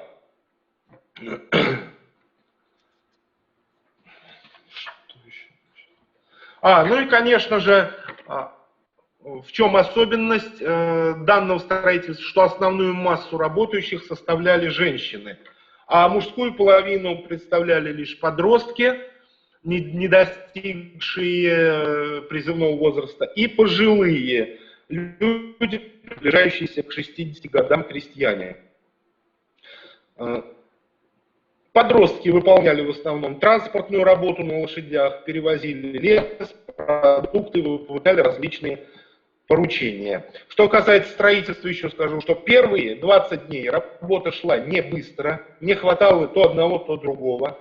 В организации управления спецстроительством было много сначала непродуманного. Например, штаб спецстроительства находился в Саранске, то есть в 60, в 50, в 70, в 80 километрах от места строительства. Было очень неудобно. Потом только штаб по строительству был перенесен именно ближе к строительству. Дальше, с 20-х чисел декабря строительство ускорилось, работа ускорилась, продукты и инструменты вовремя стали доставляться на место работы. И, значит, что было негативным в этом строительстве в плане, в психологическом плане? Вот еще на чем я остановлюсь, наверное, в заключении. Как мы все знаем, Сура располагается на востоке Мордовии. Слышно, да? Да. Ага, слышно. Сура располагается на востоке Мордовии. Все работающие на данных оборонительных укреплениях, на спецстроительство, были жителями районов республики. И они понимали, что враг надвигается с запада. То есть они понимали, что строят укрепления позади своих жилых домов родных. Они подсознательно понимали, что если эти укрепления пригодятся, это уже будет тот этап войны, когда их жилище, территория будет захвачена. Это вот фиксируется документами, что разговоры эти ходили, это негативно сказывалось на общем настроении, на строительстве. Понятно. То есть строили оборонительные рубежи позади своего места жительства. То есть любой человек мог прийти к выводу, что если немецкие фашистские войска двинутся дальше на восток и остановятся перед укрепленным рубежом, Мордовия окажется захваченной. Вот, скажем так. Запланированный объем работ был, значит, на 30 дней. Конечно, за 30 дней намеченных запланированный объем работ не был выполнен. Понадобилось более половины месяца, чтобы были закончены работы в первой очереди. 15 января 1942 года руководители строительства рапортовали о завершении работ завершении первого этапа работ.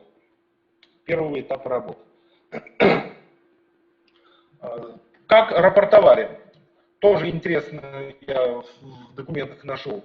То есть мощный коллектив колхозников Мордовской республики проделал огромную работу, 15 января 1942 года закончил работу, выработав свыше 1 миллиона кубов земли. Ну вот сразу у меня возникли вопросы о том подсчете, каким образом велся подсчет, что выработано 1 миллион кубов земли. После окончания работ крестьян стали отпускать домой. И нужно отметить, что Мордовский обком позаботился о благополучном возвращении крестьян, чтобы оно прошло без осложнений. Так. И еще следует отметить, что за образцы, проявленные сахарной работой и высокую производительность труда на строительстве, много колхозников было премировано. Но небольшие премии, размер премии тоже в наших документах. В основном это премия от 100 до 150 рублей. Было награждено 36 человек, трудящихся на спецстроительстве. Что интересно, из них 93% были обычными крестьянами, а не руководящий состав. Значит, ну это я вот очень быстро и поверхностно, извините за такие условия, рассказал вам о строительстве Мордовского укрепрайона, Тульского укрепрайона. Ну, Все, наверное, я закончил. Спасибо, Сергей Владимирович. К сожалению, вот иногда связь прерывалась, но тем не менее, в основном, я думаю, мы поняли, что вы хотели сказать. Да. Все. Спасибо огромное. Ну, и торопился, и связь прерывалась. Ну, что делать? Это что-то такое неподвластное нам пока еще. Сейчас наш коллега из Чебоксар, Касимов Евгений Витальевич, тоже человек, имеющий непосредственное отношение к данной проблеме. Пожалуйста, Евгений Витальевич, тоже порядка 10. Добрый день, уважаемые участники круглого стола. Отмечу сразу то, что сейчас в книжном чувашском издательстве идет подготовка как раз книги по истории Казанского по истории строительства Казанского и Сурского рубежей. Там 4 авторов мы готовим эту работу. В начале года планируется издание данной научно-популярной работы. И вот пришлось изучить всю имеющуюся литературу, которая у нас издана по этой теме по-моему, и как раз использовали истории и Мариэну, значит, и Татарстана, Индийской области. Вот мы смотрели, здесь составили большой библиографический список. И что могу сказать, да? Вот в принципе есть исследовательские работы двух планов, по сути. То есть там, где мы должны прежде всего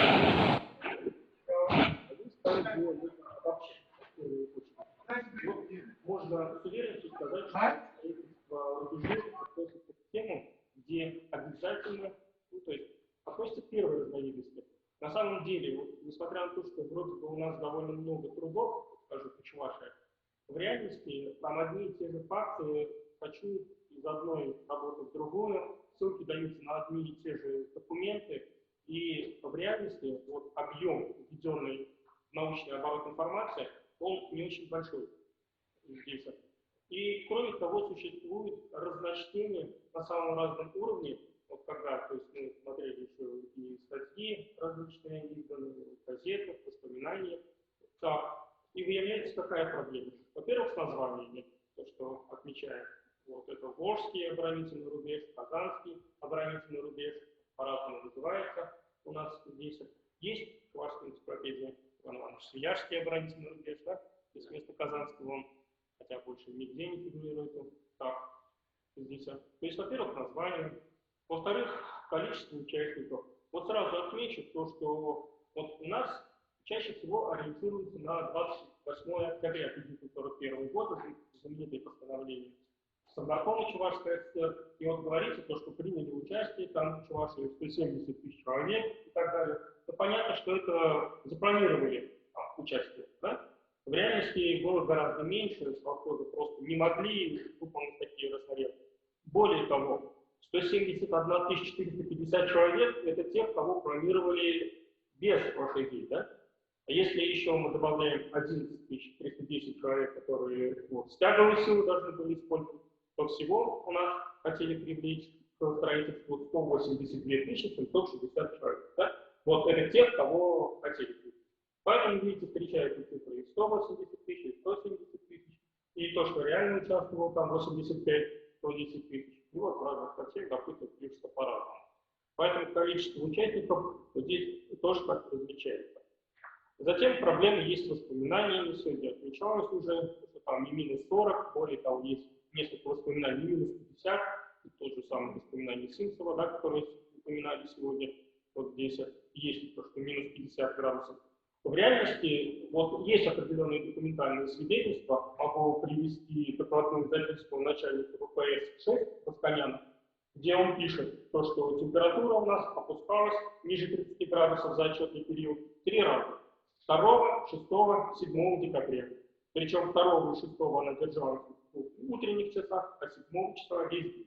Это вот как раз и опубликовано документа нами в сборнике под грифом «Секретно». Вот там есть. А так действительно в течение декабря получается несколько дней, когда вот держалась температура ниже 30 градусов. Проблема, в принципе, уже отмечена. В основном была с ветрами связана, очень сильный ветер, и сразу же и так ощущалось как более холодная, да, как температура.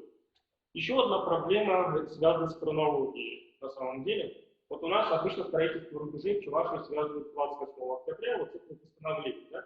Так, но опять в реальности документы свидетельствуют, что 26 октября было направлено циркулярное письмо, да, развернулась работа, приняты документы в районах.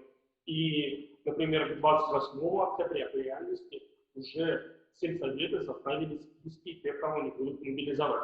То есть постановление у нас вышло, оказывается, позже, да, чем развернулась реальная работа. Теперь, сроки окончания. Обычно указывают, да, 20-25 января, да, 42 года для одного рубежа, 25 для второго. Да? А смотрим, если мы когда приняли их в приемной комиссии, то это 11 февраля, 21 февраля по разным рубежам. И вот опять по-разному пишут, как строительство, как состояние по строительству по-разному оценивается, хорошо, допустим, построили. Вот то, что касается сейчас вот отмеченных последних выступлений, да, тоже несколько слов скажу, продовольствие, да, отметили то, что неплохо. Но проблема в том, что было две категории снабжения. Если мы берем колхозники, то они снабжались самими колхозами. И вот здесь снабжение было просто ужасное. Сразу скажем, то есть огромные проблемы были, остановиться не буду, это все написано. То есть здесь голодали по несколько дней или питались там испорченные продукты. А если мы берем рабочих и служащих, которых мобилизовали непосредственно с предприятий, так, то там, да, существовали нормы снабжения, и здесь мы можем сказать, на фоне колхозников действительно все неплохо, да? Теперь, по уголовному преследованию, здесь тоже все так неоднозначно, и то, что там не преследовалось, допустим, вот приведу его факт, да, вот у нас по сообщению Наркомата юстиции Чувашской ССР, к 10 декабря 1941 года к ответственности вот, за выполнение спецработ привлекли 187 человек. Из них 2/3, почти 120 человек, да, 2/3, были приговорены к лишению свободы на срок более 5 лет. То есть вот 120 человек, ну, там 119, если мы точно говорим, были осуждены на срок более 5 лет. 28%, 41 человек на срок от 3-5 лет. И, соответственно, там дальше до 2 лет или меньше 2 лет. Так что вот около 200 человек были приговорены к реальному наказанию. Да, и так. В основном это были колхозники или единоличники, там примерно одинаковые культуры по 47%. И еще на один аспект, кстати, хочу обратить внимание с этим гендерным составом. Действительно, у нас подчеркивается, что в основном участвовали женщины. Но есть интересный факт, если мы взглянем число награжденных почетной грамотой Президиума Верховного Совета Чувашской ССР, там 234 человека. Кстати, большинство там явно мужчин. Так, то есть здесь видно, в главе вот этих бригад, десятник, да, стояли. Так, вот мужчины назначали, а женщины выполняли вот, прежде всего такую работу по копке, да? Здесь. Начальники мужчины, рабочие силы женщины. Награждали кого? Да? Если мы посмотрим почетные грамоты, то что здесь вот, красный советский Чуваши, бывший, да, красный Чуваши, там опубликовано, они висите, все эти в двух номерах опубликовались. Поэтому можно посмотреть, кто же был реально награжден, да, потому что так интересно. А в целом, действительно, проблемы большие пока. Мы, по сути, в начале пути, проблема изучается. То есть в 21 веке фактически развернулась работа. Что предстоит еще работа? Спасибо большое, Евгений Витальевич, вот подняли важные историографические проблемы. Значит, не все так однозначно, как иногда мы привыкли вспоминать, читать и так далее. Ну, это задачи должны вот решать как раз профессиональные историки, краеведы, и все те, кто хочет решать эти вопросы. Вот. Так, теперь у нас еще вне, так сказать, остались Магулина, да, Дарья Анатольевна. Вы слышите нас, Дарья Анатольевна? Шумерля, Чуваша.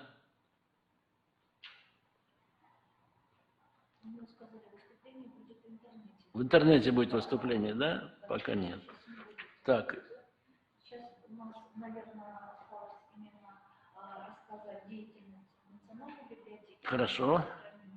памяти как раз, да. И я хочу предоставить слово Сергею Луизе Петровне, заведующей отделом книжной палаты. В принципе, вот как раз о тех ресурсах, о которых говорили, опубликованных документах, которые мы собираем, храним и хотим довести до всех пользователей. Очень интересно, да. Да, пожалуйста.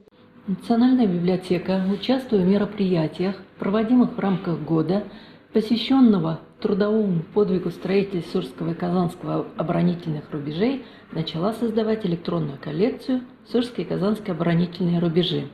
Коллекция находится в стадии формирования. Она будет пополняться по мере выявления новых источников. На сегодняшний день в ней более 100 документов.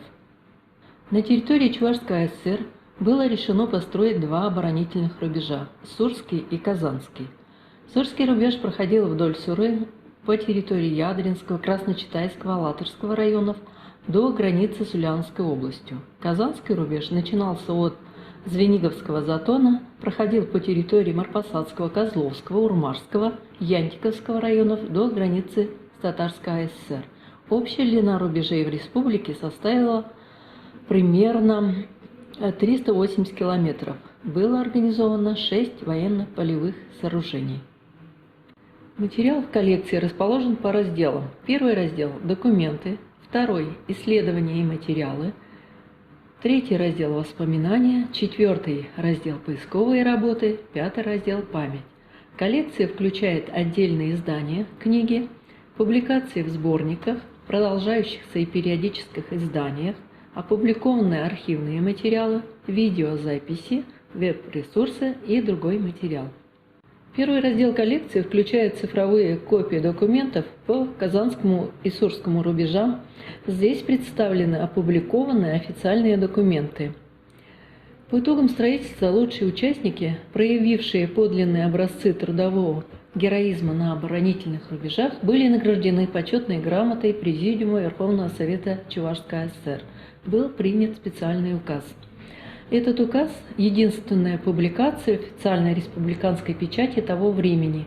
Появилась эта публикация через 2 месяца после завершения стройки в газете «Красная Чувашия» за 18-19 марта 1942 года. В 2021 году в нашей республике отмечается 80-летие начала строительства Сурского и Казанского оборонительных рубежей. 9 мая 2020 года глава Чувашской республики подписал указ об объявлении Чувашской республики 2021 года годом, посвященным трудовому подвигу строителей Сурского и Казанского оборонительных рубежей. Публикации по оборонительным рубежам на территории Чувашской республики начали появляться только после рассекречивания архивных материалов в 2000-х годах. Это историческое событие, которое недостаточно освещено и изучено. Крупных исследовательских работ, можно сказать, нет. В основном эта тема представлена статьями из журналов и газет. Хотя это была всенародная стройка, о ней не писали газеты и не снимали репортажи. В Национальной библиотеке имеются 2 отдельно изданные книги. Одна из них – книга историка-краеведа Ерлыгина Альберта Васильевича, называется книга «Сурские и Казанские оборонные рубежи. Документально-историческое повествование». Альберт Васильевич Ерлыгин долгое время над этой темой работает. Впервые его книга издана в 2011 году очень небольшим тиражом, 75 экземпляров. Здесь представлена его книга, 4-е издание его книги. Книга вышла в 2015 году. Это исправленное, дополненное издание. Судя по статье, опубликованной в 38-м номере газеты «Пенсионер Чувашии» за 2020 год, Ерлыгин Альберт Васильевич готовит, можно сказать, дополненное 5-е издание. Вторая книга отдельным изданием вышла в этом году, в 2020-м. Автор книги краевед, директор Урмашского народного краеведческого музея Цифаркин Василий Егорович. Книга его называется «Казанский оборонительный рубеж, Казанский обвод. Строительство оборонительной линии в Урмашском районе». Василий Егорович отмечает государственную важность строительства рубежей. Вот что он пишет в книге. Об особенной значимости Казанского обвода свидетельствует то, что на военно-полевые строительства направлялась номенклатура высшего управленческого звена. Например, на военно-полевое строительство номер 5 по Урмарскому участку был назначен заместитель председателя Совета народных комиссаров ЧССР Григорьев Василий Григорьевич. Тема строительства Казанской оборонительной линии на территории Чувашской республики менее освещена в печати, чем тема строительства Сурской оборонительной линии. И эта названная книга касается только Урмарского района. Территории Мариинского, Посадского, Козловского и Яндекского районов сюда не вошли. Воспоминания. Раздел. Свидетельство того, как возводились рубежи, сохранились в воспоминаниях самих участников строительства оборонительных рубежей и их родственников. У многих в семье кто-то участвовал в масштабном оборонительном строительстве. На выполнение заданий Госкомитета обороны были мобилизованы в Чувашии все людские и материальные ресурсы. Не было ни одного колхоза в республике, не пославшего своих представителей на стройку. На стройке работали колхозники, рабочие, служащие, домохозяйки, учащиеся высших и средних учебных заведений и даже старшеклассники. Впечатляет воспоминания Евдокии Николаевны Ешмейкиной из села Атнара Красночитайского района. Голод, холод, непосильный труд. Но, несмотря на все тяготы, строители оборонительных рубежей задание Госкомитета обороны выполнили в срок. Сурские и Казанские оборонительные рубежи – пример героизма жителей Чувашии в тылу. Чтобы увековечить трудовой подвиг строителей рубежей, чебоксарские школьные поисковые отряды выезжали на места возведения оборонительных сооружений в районах Чувашии, проводили полевую разведку территории. В следующем 2021 году пройдут более масштабные раскопки на территории районов республики. Инициатором и идейным вдохновителем возрождения Шумерлинского участка линии обороны стал местный краевед Анатолий Никанорович Паяндаев. Вместе с единомышленниками он подготовил план-проект восстановления исторического места. Идею поддержали в Шумерлинской школе номер 3. И в 2013 году на берегу Суры впервые приступили к раскопкам.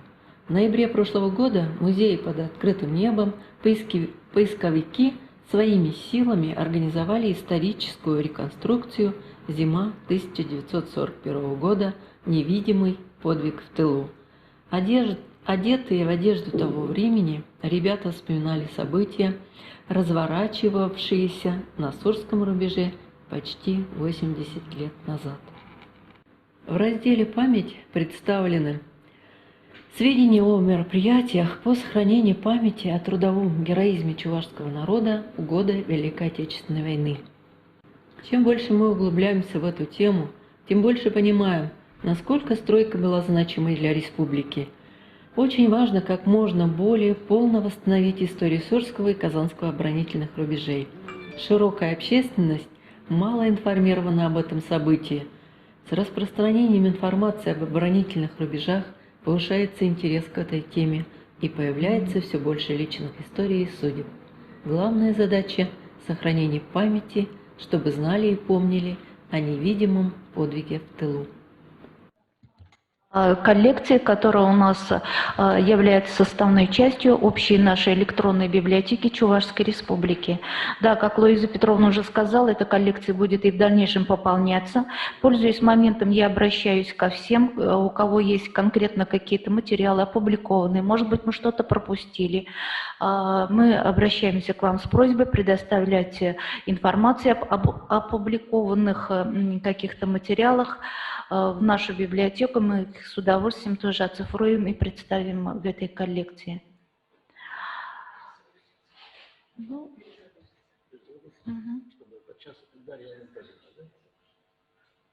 Да, сейчас, пожалуйста, все, кто в режиме видеоконференции, сейчас надо будет перезагрузиться на минуту-две, мы отключаемся, перезагружаемся. Смогулиной, да, мы слово предоставим? Да, Она у нас потом учительница из города Шумерля, вот как раз... Ядрин. Из Ядрина? Да. Шумерли, Асамов. Ее запись, как раз Олег Васильевич Андреев упоминал Шумель как такую активно работающую район в этом направлении. Пожалуйста, можно. Добрый день, уважаемые слушатели! Разрешите представиться. Магулина Дарья, руководитель школьного этнопедагогического музея школа номер 3 города Шумерля Чувашской Республики. В своем выступлении хочу познакомить вас с нашим музеем под открытым небом, шумерлинским отрезком Сурского оборонительного рубежа. Восстановительные работы, на котором были начаты еще в 2013 году. Тема Сурского оборонительного рубежа как никогда актуальна в наши дни. Ведь 9 мая, в День Победы, глава региона Олег Алексеевич Николаев подписал указ, объявив 2021 год в Чувашии годом, посвященным трудовому подвигу строителям Сурского оборонительного рубежа и Казанского. В 2021 году исполнится 80 лет с начала строительства оборонительных укреплений. Сегодня, 28 октября, ровно 79 лет назад, в далеком 1941 году, началось самое масштабное строительство в истории республики – возведение Сурского оборонительного рубежа и Казанского обвода, где самоотверженно трудились в основном женщины, подростки и старики. Несмотря на то, что открытых боевых действий на территории Чувашии не было, жители республики внесли свой вклад в победу над врагом. Если бы московская линия обороны не выдержала наступления немецко-фашистских войск, то немцы двинулись бы через Владимирскую и Нижегородскую области к реке Волге, и тогда против иноземных захватчиков стала бы Сурская и Казанская линия обороны. Задание Государственного комитета обороны по строительству Сурского оборонительного рубежа было выполнено. Об этом сообщается в телеграмме Лаврентию Павловичу Берии 21 января 1942 года. Объем вынутой земли составил 3 миллиона кубических метров. Отстроено 1600 огневых точек, дзотов и площадок. Более 1500 землянок и 80 километров окопов с ходами сообщений и противотанковые рвы. На строительстве рубежа местное население Чувашии показало образцы отличной работы. Многие колхозы, бригады проявили высокий трудовой энтузиазм, систематически перевыполняя норму в 2-3 раза. Об этом трудовом подвиге советского народа мы знаем и помним. Наша задача – сохранить и приумножить доблесть наших предков в борьбе с фашистским захватчиком у подрастающего поколения.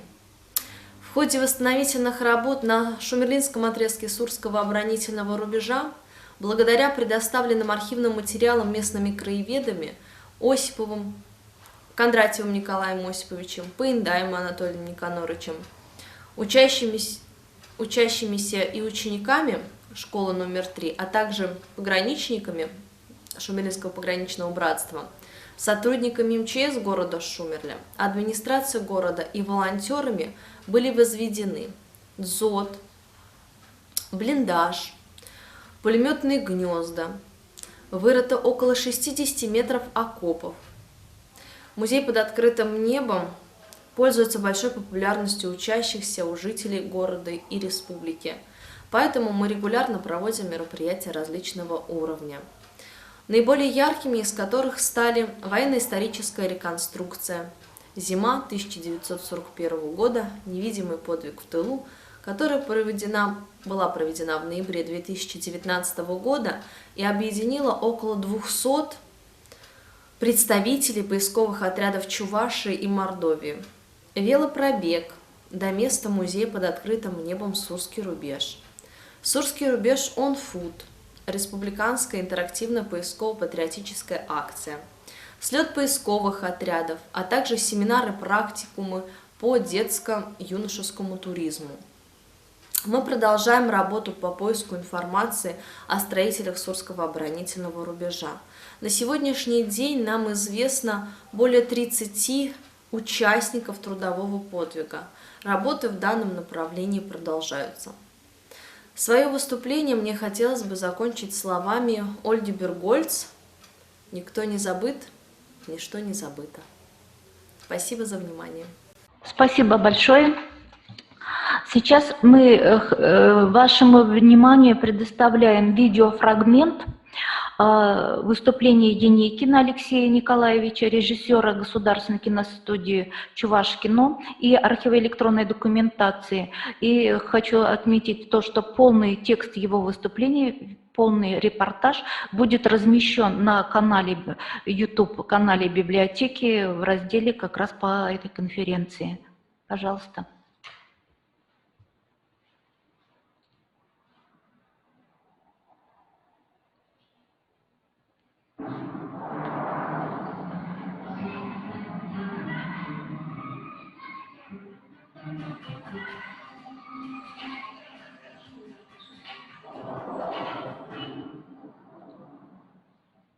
Sıvı sunadı. Efirde hoşlar çizgiler.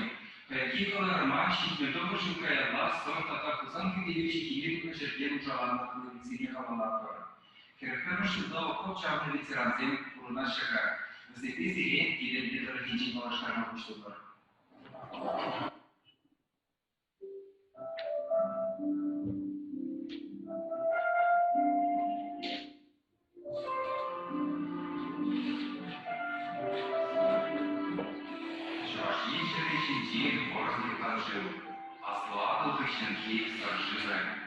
Республиканың контрчик кичен ұштаса, шөжіге неше кичен билі крайын зоров ямзарыл ғағазге, шүтсандалығын қаламашын құзыл қуянлығы.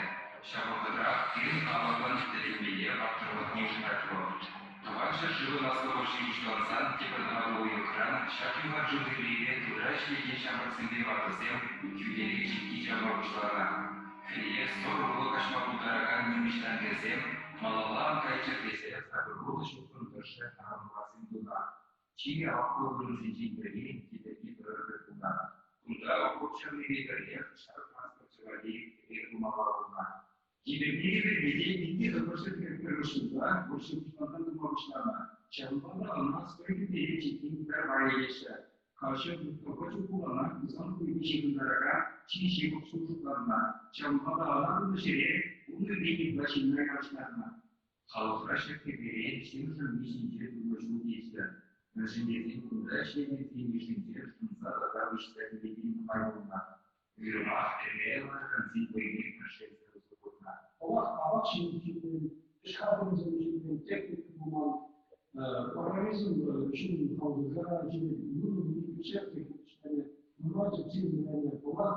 şimdi bunu Şartı Mahseni, Tepeli Duruşu Kişiliğinin hayat erkeği sıfırlığına başlatılan işitmektedir. Sorry, Library, magazine, Yanka. Считаю, что там, чем дальше,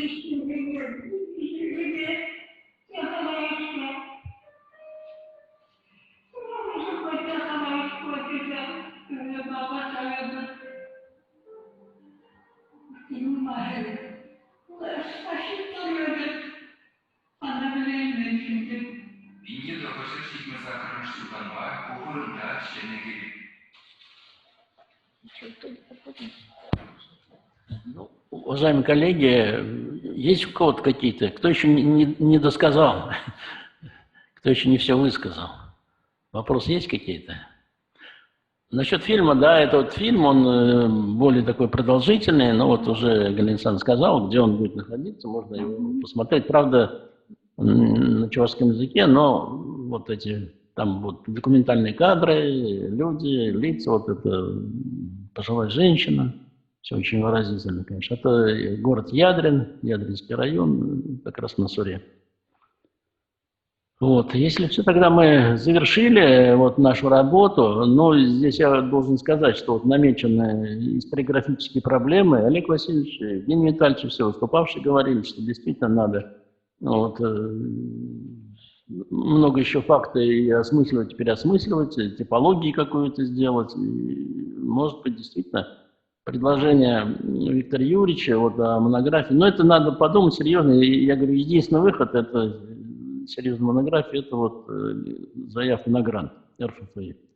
А конференция, под каким бы названием она ни прошла, но все-таки постараемся мы ее, все-таки если научная конференция, но должна соответствовать научной, так сказать, объективной ситуации, мы постараемся, чтобы это было сделано. А сборник статей, сборник материалов этой конференции мы, конечно, опубликуем обязательно в любом случае.